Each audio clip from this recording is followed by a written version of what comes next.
The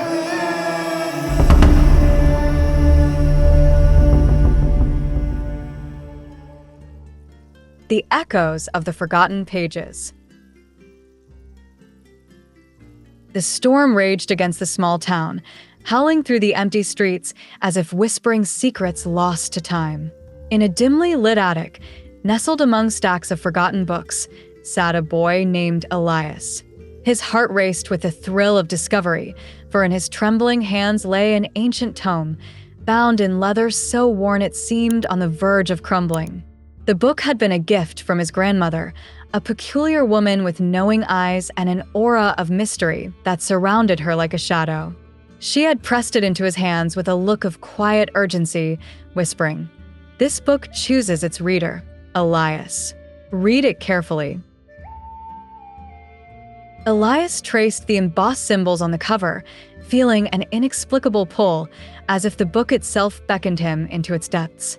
As he opened it, the words began to shimmer, shifting like liquid gold across the yellowed pages. His vision blurred, his heartbeat drumming in his ears. The attic dissolved around him, and suddenly, he was no longer in his home. He stood in a vast, moonlit forest where the trees stretched endlessly, their twisted branches whispering secrets in an ancient tongue.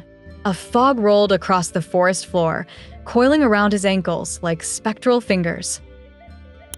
A voice echoed through the darkness, soft yet commanding. "Elias, you have been chosen. The story awaits you." He turned sharply, his breath hitching. Before him stood a woman unlike any he had seen before. Her presence exuded an ethereal beauty, her flowing gown seemingly woven from the night sky itself. Her eyes, dark as the void yet filled with an infinite depth, locked onto his. "You hold in your hands the Book of Echoes. It does not merely tell stories, it creates them. And now, you are part of one." A surge of fear and exhilaration coursed through Elias. He clutched the book tightly. "What do you mean? Who are you?" "I am Liora, guardian of forgotten tales. This world was created by the imagination of those who came before you, but it has been abandoned for too long. You have the power to bring it to life again, to restore what was lost. But be warned, Elias.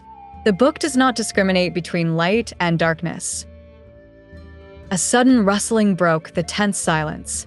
Elias turned to see figures emerging from the mist, tall, gaunt, their hollow eyes fixed upon him. Shadows stretched unnaturally from their forms, creeping toward him like ink spilling across the forest floor. "They are the forgotten," Liora whispered. "Stories left unfinished, seeking a voice to complete them. If they reach you, they will consume your memories, leaving you as empty as they are. Run, Elias." His body moved before his mind could process the terror. He sprinted through the tangled underbrush, the heavy book pressed against his chest. The whispers of the forgotten clawed at his thoughts, filling his mind with fragments of half-told tales, voices pleading to be remembered. As he stumbled into a clearing, he saw a lone figure standing beneath an ancient archway. A girl, her hair a cascade of silver, her expression one of serene determination. "Elias," she called, "I have been waiting for you."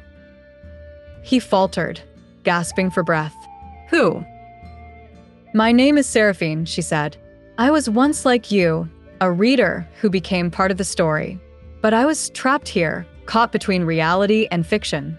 You must help me finish my tale, or I will fade into oblivion." Elias hesitated, his instincts warning him against trust. Yet something in her eyes, something achingly familiar, made him nod. "How?" "You must write the ending," Seraphine said, reaching for the book. "Only a true reader can bring closure to the lost stories. But be careful, the forgotten will do anything to keep the book unfinished." A deep growl rumbled through the air. The shadows surged forward, merging into a monstrous entity, its eyes burning with the hunger of 1,000 untold stories. Elias's hands trembled as he flipped through the pages, ink swirling across them like a living thing. He had to write, but what? How could he end a story he didn't know? Then it struck him. He didn't need to know. He needed to feel. Closing his eyes, he let his heart guide the words. He wrote of light, of hope, of stories finding their endings and characters finding peace. He wrote of Seraphine's journey home, of the forgotten finding solace in the echoes of their tales. As his pen moved, the monstrous entity let out a guttural scream, its form unraveling into nothingness. The world around him shimmered, dissolving into golden light.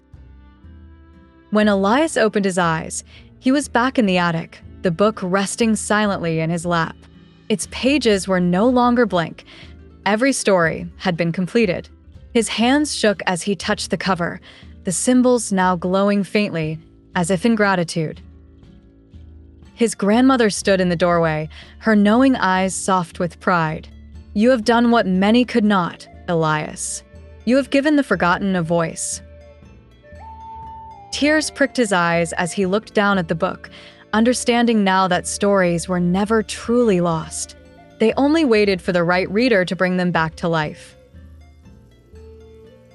And so, with a deep breath, Elias turned the page, ready to embark on the next tale, knowing that as long as stories lived, he would never be alone.